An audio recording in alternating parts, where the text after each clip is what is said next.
Vocês que têm filhos, né? Quando o filhinho chega em casa, a gente começa a valorizar coisas que nós nunca valorizamos na vida. Por exemplo, o sono. Não é verdade? Você olha para sua criança dormindo e fala: Senhor, que ele durma 23 horas.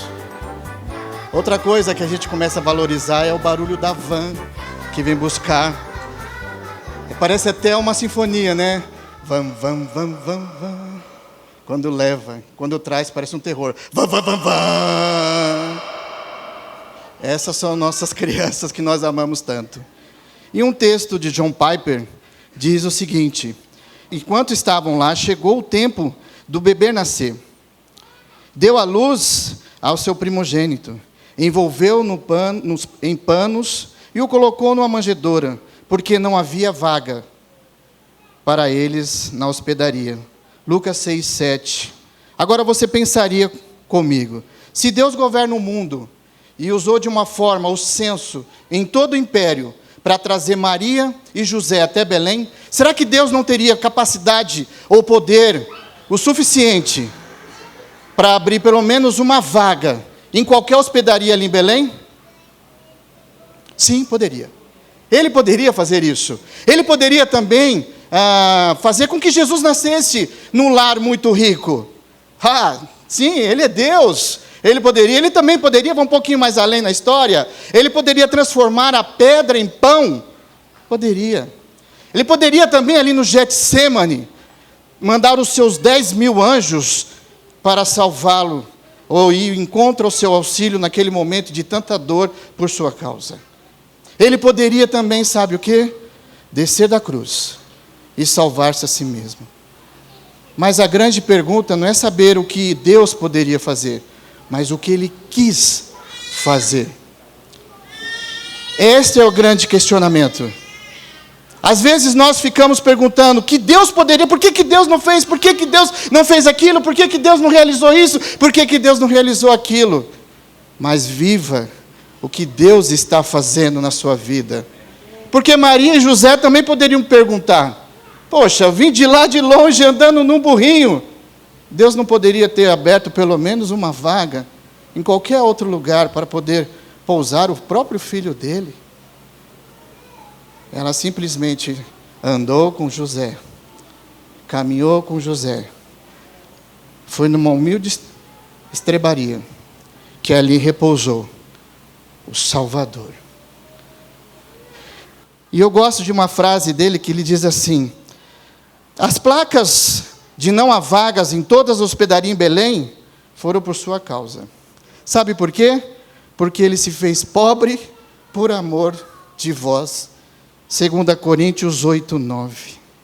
Deus governa todas as coisas, até as vagas dos hotéis, pelo bem dos seus próprios filhos. O caminho do Calvário começa com a placa: não há vagas. E termina lá em Jerusalém, nos escárnios e nas cuspidas na cruz do Calvário. Se Deus poderia ter preparado um quarto para Jesus em seu nascimento, sim, poderia. Mas isso teria sido um desvio do caminho do Calvário.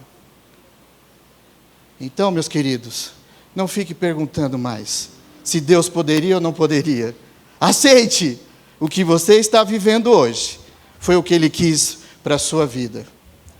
Porque lá em Mateus 6:5, do 23 até o 36, 5 até o 33, 25 até o 33, Ele vai te falando: os passarinhos não semeiam, não plantam, as aves do céu, os lírios não se vestem. Olha como até Deus era dono da moda. E Ele fala: sabe a única coisa que você tem que fazer? No 33, 6, Ele diz assim: buscai primeiro o meu reino, a minha justiça, pois as demais coisas vos serão acrescentadas. E foi isso que Maria e José fizeram. E eu espero que vocês façam a mesma coisa. Pare de perguntar o que Deus poderia ou não poderia ter feito. E viva o que Deus quis fazer na sua vida até esse exato momento. Coral Vila Kids, bora!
você está? Eu não estou muito bem. Por que você não está bem? Eu sinto que não há lugar pra mim, sabe? Entre os amigos, não há lugar. Mas eu posso te mostrar que há sim um lugar para você. Uma pessoa guarda um lugar específico só para você. E pessoas acreditavam nessa promessa. Nossa, que legal! Sim, é legal, mas essa parte não é tão legal. O Império Romano oprimia o povo de Israel. Mas o povo de Israel só estava à espera de um rei. E agora eu vou te contar sobre um homem chamado Simeão. Homem justo e piedoso, que sempre estava orando e sempre estava no templo adorando ao Senhor. E em uma das suas orações, ele disse: Senhor, que eu não passe pela morte sem que eu possa ver o rei. Então, ele estava pedindo ao Senhor que ele não passasse pela morte sem ver o rei. Sim, então esse homem ele era um homem justo, piedoso, que orava a Deus todos os dias? Sim, ele orava e orava muito. E o Espírito lhe revelou que ele não passaria pela morte sem que visse o rei.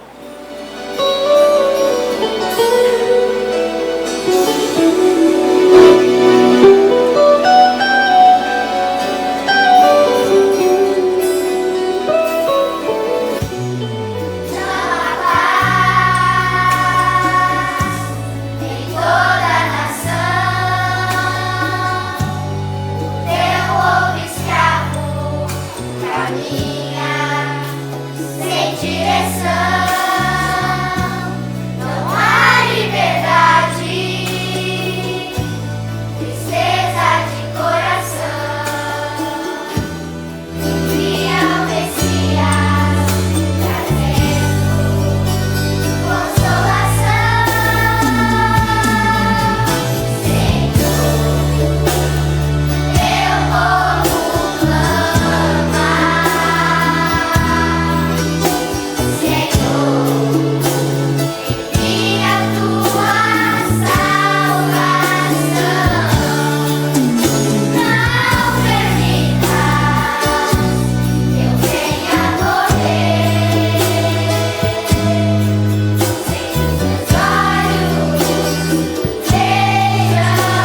Meninas, todo ano nessa época eu lembro de uma amiga nossa, lembra a Maria? Lembro, que nome lindo, né? Ai, ai, né? Se eu não me engano, era no tempo que Herodes governava Israel. Ela viveu um grande milagre na vida dela. Eu até lembro do maravilhoso anel dela. Era... choquei. Anjo. Nem me fale, brilhava tanto. Tudo acontecia em perfeita normalidade. Até que ela recebeu uma visita inesperada. Sim, eu me lembro que Maria tinha dito que recebeu a visita de um anjo. E ela ficou apavorada.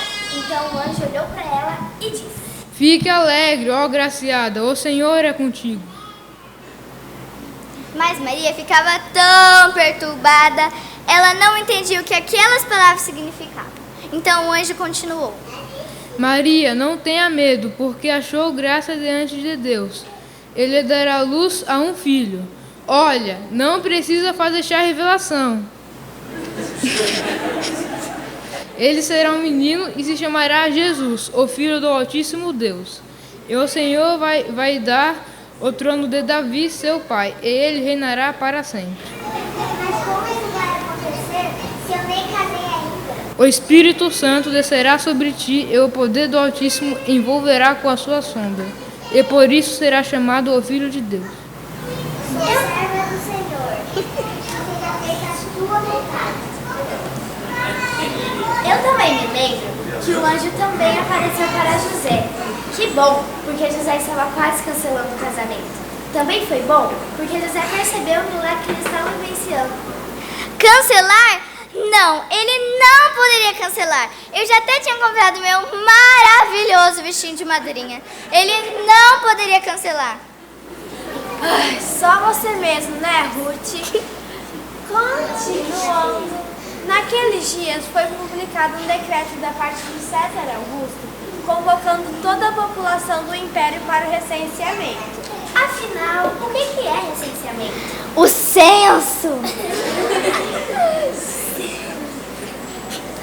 Então José subiu da pequena cidade de Nazaré para a pequena cidade de Belém, para a pequena cidade de Davi, Belém. Maria já estava naquele barrigão. Ficaram procurando um lugar para se hospedarem. Não há vagas. Insistiam, mas apenas o não, eles escutavam.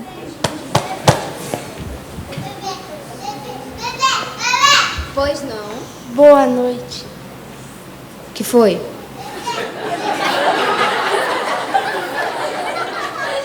Você tem um lugar para nos hospedarmos? Não há vagas, me desculpe, mas lotado está. Beleza.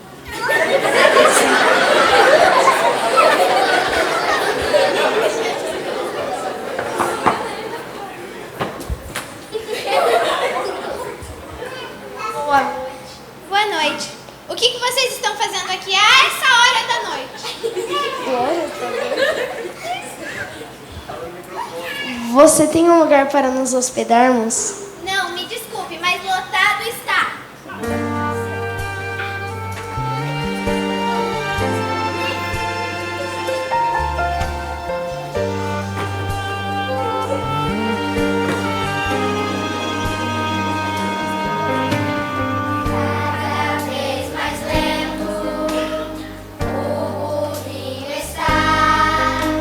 José e Maria chegam em Belém.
dali, aconteceu de se completarem os dias em que o bebê haveria de nascer. Quem poderia imaginar que se daria ali e justamente naquela ocasião? Depois de um dia como tantos outros, tantos anos já haviam se passado. Uma noite inesquecível. Você está bem? José, chegou a hora do bebê nascer. Chama seu pai.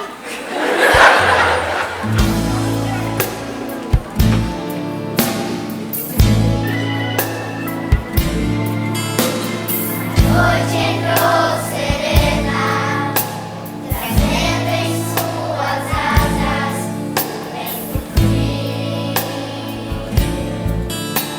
Belém é tão pequena, grandeza nela nunca existiu.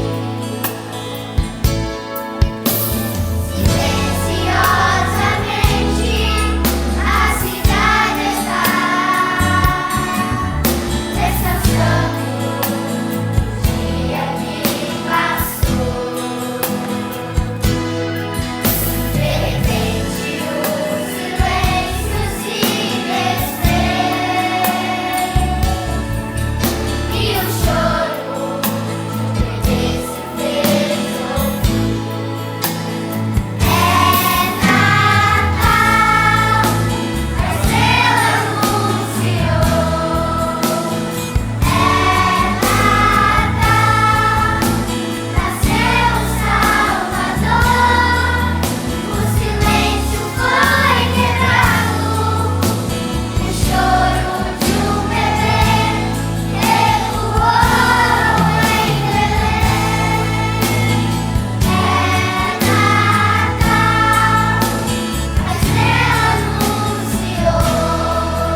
Essa notícia tão boa, um anjo foi anunciar para os pastores que estavam naquele lugar.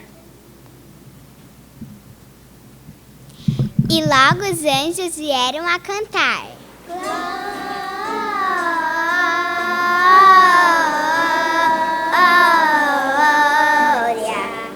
a Deus nas alturas. Glória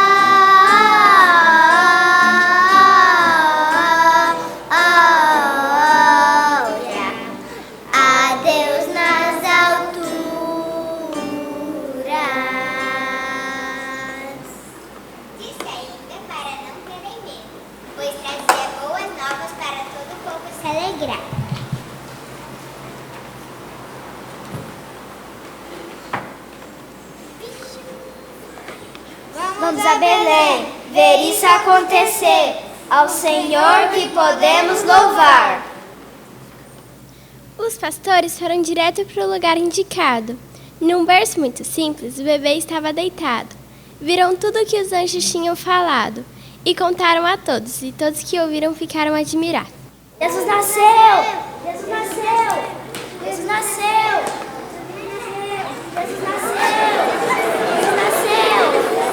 Que beleza! Jesus nasceu! Jesus nasceu!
José e Maria também passaram pela mesma coisa que você passou.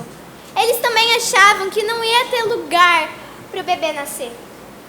Mas, como você viu, o lugar foi um lugar maravilhoso, o bebê nasceu saudável e nasceu na hora certa, no momento certo, e foi tudo maravilhoso.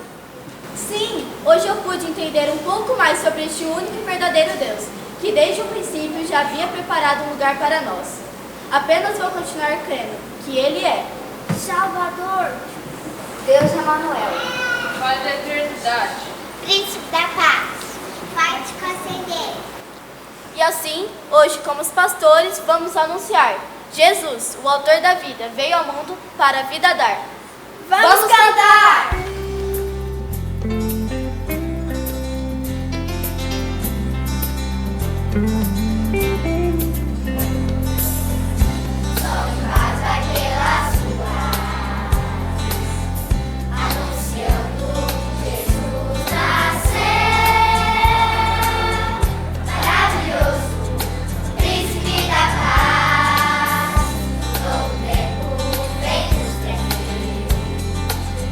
Será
Depois de 8 dias para a circuncisão do menino, foi-lhe posto o nome de Jesus, o qual lhe tinha sido dado pelo anjo, antes dele nascer. Completando-se o tempo da purificação deles, José e Maria o levaram para Jerusalém para fazer um sacrifício e apresentá-lo. A lei que dizia: havia um homem chamado Simeão, que era justo e piedoso, que esperava a consolação de Israel. Ele estava grato, pois ali se cumpria a promessa que o Espírito Santo havia feito, que ele não morreria antes de ver Cristo, o Salvador. Movido pelo Espírito Santo, Simeão foi ao templo, quando os pais de Jesus levaram o menino. Agora, Senhor, podes despedir em paz o teu servo, porque meus olhos já viram a tua salvação, a qual preparaste diante de todos os povos, luz para os gentios e para a glória do teu povo de Israel. Eis que este menino está destinado tanto para a ruína como para a elevação de muitos em Israel, para ser alvo de contradição, para que se manifestem os pensamentos de muitos corações. Ele é o próprio Deus, que vive em mim, debaixo de suas asas eu me escondi. E o seu nome é maravilhoso. Glória ao príncipe da paz.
Irmãos, esse coral foi preparado assim com muito carinho para você e para todos nós, mas por trás de tudo isso aqui tem uma mensagem muito bonita, que eu acho que o Natal ele poderia reviver isso no nosso coração.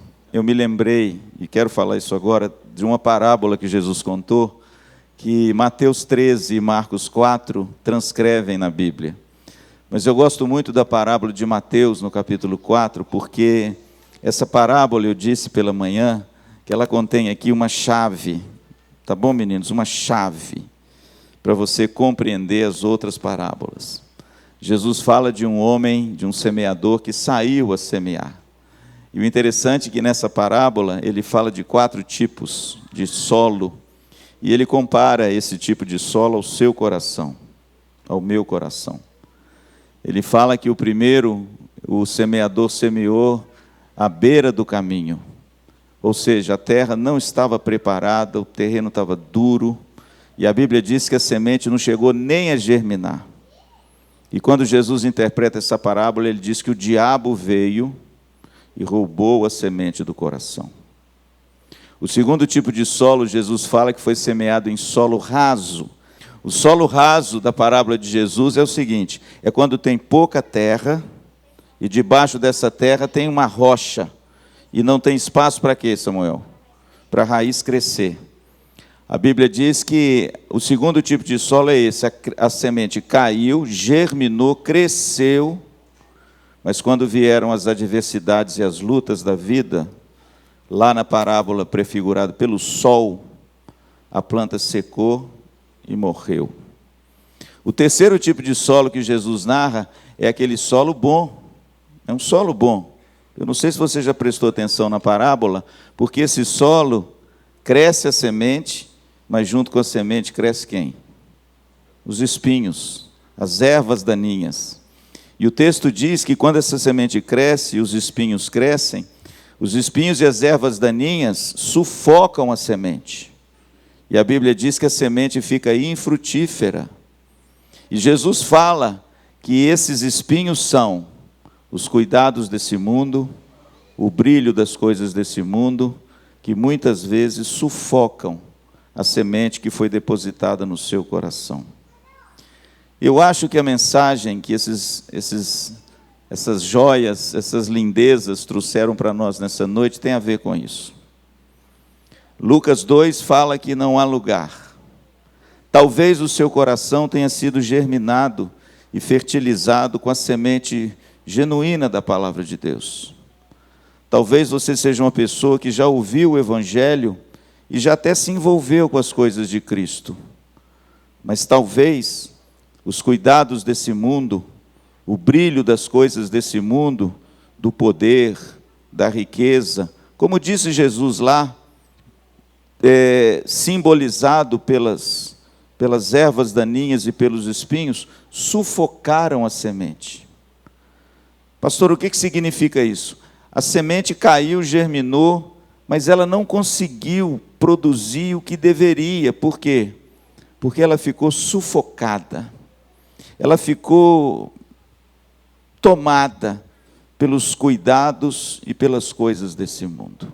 Vivemos tempos, irmãos, exatamente como esses. As pessoas têm sido sufocadas pelas coisas excessivas desse mundo. E essas coisas, o brilho das coisas do mundo, tem sufocado essa semente. E como que uma planta que quer produzir fruto e quer nascer, mas ela não consegue, sabe por quê?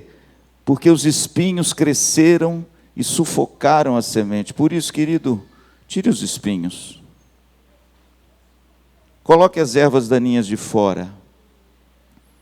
Eu estava chegando de viagem e eu tive uma visão linda da região aqui nossa de Maringá.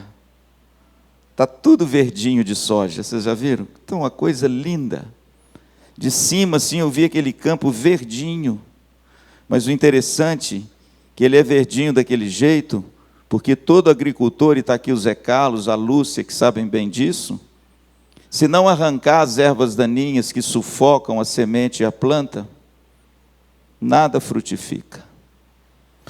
Fique essa mensagem para mim e para você nessa noite. O que tem sufocado o seu coração, cuja semente do Evangelho está infrutífera? Não tem fruto. Está aquela plantinha querendo dar fruto, mas é tanta coisa que tem junto, que não tem espaço mais. Não tem espaço para essa planta preciosa crescer e dar fruto. Eu quero te dar uma dica nessa noite, e aí a gente termina. E o exemplo que eu quero te dar é o exemplo de Jonas. Quem conhece a história de Jonas? Toda criança conhece a história de Jonas. Jonas foi engolido por o quê? Mariana, sabe tudo, hein? Não, Jonas não foi engolido por uma baleia. O texto não fala isso. Um grande peixe. Mas antes de Jonas ser engolido por um grande peixe, a Bíblia diz que ele entrou no navio em direção a Tarsis, porque ele desobedeceu o quê? A Deus. E de repente, irmãos, a Bíblia diz que ele desceu lá nos porões do navio e ele dormia. E levantou-se uma grande tempestade. E o texto diz que todos os tripulantes do navio, para evitar que o navio sossobrasse, ou seja, naufragasse com a tempestade, eles começaram a fazer o quê? Pronto, gente. Isso é um sermão a duas vozes, entende? Eles começaram a julgar, irmãos, o excesso que estava no barco, no mar. Por quê? Porque se eles não julgassem, o mar poderia o quê? Tragar, afundar o barco. Pastor, por que o senhor está dizendo o exemplo de Jonas? Porque o exemplo de Jonas pode ser uma boa ilustração para os espinhos, para as ervas daninhas que estão sufocando o seu coração. Pastor, o que de repente eu posso começar a refletir na minha vida a partir do Natal desse ano e do Ano Novo e para o ano que vem?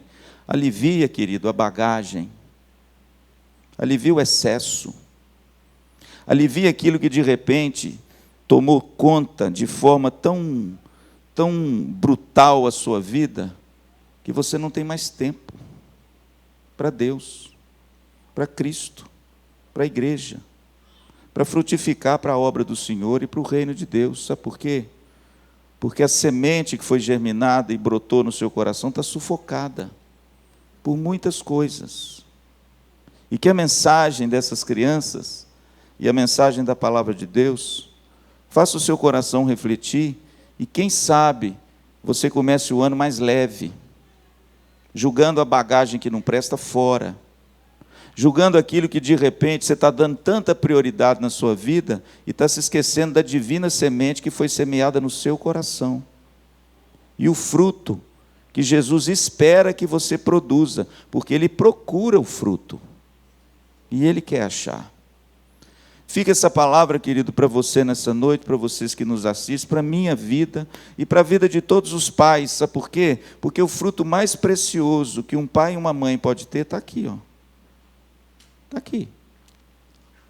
E quando eu olho para essas crianças aqui, irmãos, meu coração se enche de alegria. Sabe por quê? Porque eles precisam ser alvos do nosso zelo, do nosso amor, da nossa evangelização e do nosso zelo para que eles cresçam amanhã, homens e mulheres de Deus. Amém? Vamos ficar em pé, vamos orar? Quem quer orar? Vem cá orar. Pronto, esse é um dos pastores, né? E é atleticano, então é gente boa, não é? Então, Maria, fica. Cadê o José? Vem cá, José, fica perto da Maria aqui. Quando não tiver vaga lá, você não fala beleza, não, porque beleza não é daquela época, entendeu? Deus te abençoe, Rafa. Vamos fechar os olhinhos? Vamos orar? Vamos falar com o Senhor e vamos encerrar o nosso culto. Papai do céu, muito obrigado por esse dia, vida, saúde. Abençoe todos que estão aqui, ouvir a palavra do Senhor. Abençoe a tudo. Em nome de Jesus, amém. Amém, irmãos. Deus te abençoe.